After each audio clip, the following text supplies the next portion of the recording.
il y a des événements qui marquent notre mémoire collective, des tragédies qui nous touchent profondément et qui laissent derrière elles plus de questions que de réponses. Prenons l'exemple du vol MH370 de Malaysia Airlines, ce vol qui a disparu en mars 2014, emportant avec lui 239 âmes, des mères, des pères, des enfants, des amis. Imaginez un instant, vous êtes dans un avion, entouré de vos proches, et soudain, tout s'arrête. Le silence, pas une alarme, pas un bruit, juste le néant. C'est exactement ce qui s'est passé ce jour-là. Le vol MH370 décolle de Kuala Lumpur, direction Pékin. Tout semble normal, les passagers sont à bord, l'équipage est prêt, et pourtant, en un clin d'œil, l'avion disparaît des radars. Comment est-ce possible? Comment un appareil de cette taille, un Boeing 767, peut-il simplement s'évaporer dans les airs sans laisser de traces? Les experts se sont penchés sur cette question, des enquêteurs, des scientifiques, des familles désespérées, tous cherchant des réponses. Mais malgré des recherches intensives, le mystère reste entier. Les premières heures après la disparition étaient chaotiques.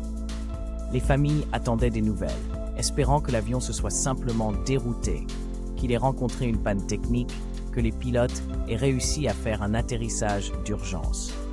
Mais les heures se sont transformées en jours, et les jours en semaines.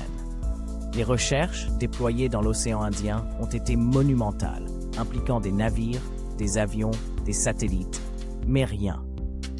Pas un débris, pas un indice, juste le silence pesant de l'inconnu. Et puis il y a eu ces théories. Certaines évoquent un acte de piraterie, d'autres parlent de défaillance mécanique ou d'une intervention malveillante.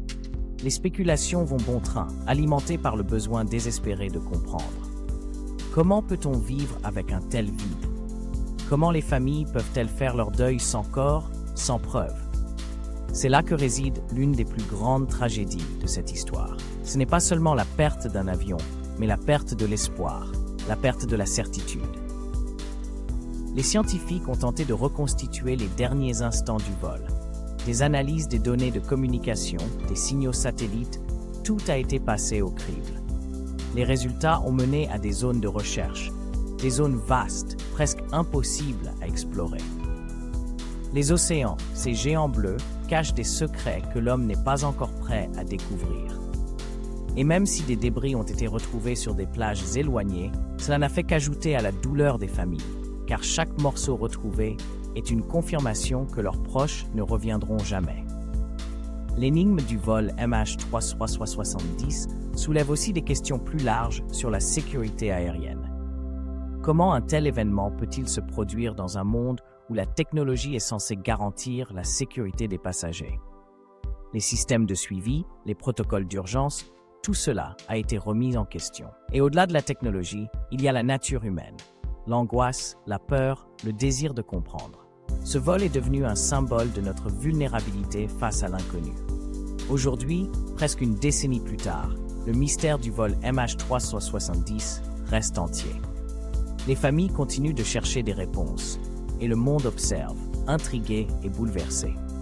Ce qui est certain, c'est que cette disparition a laissé une empreinte indélébile dans nos cœurs et nos esprits. Elle nous rappelle que malgré nos avancées technologiques, il existe encore des mystères que nous ne pouvons pas résoudre, des histoires qui restent inachevées. Ce vol, ce tragique vol, est devenu plus qu'un simple événement. Il est devenu une énigme, un appel à la réflexion sur notre humanité, notre fragilité et notre quête incessante de vérité.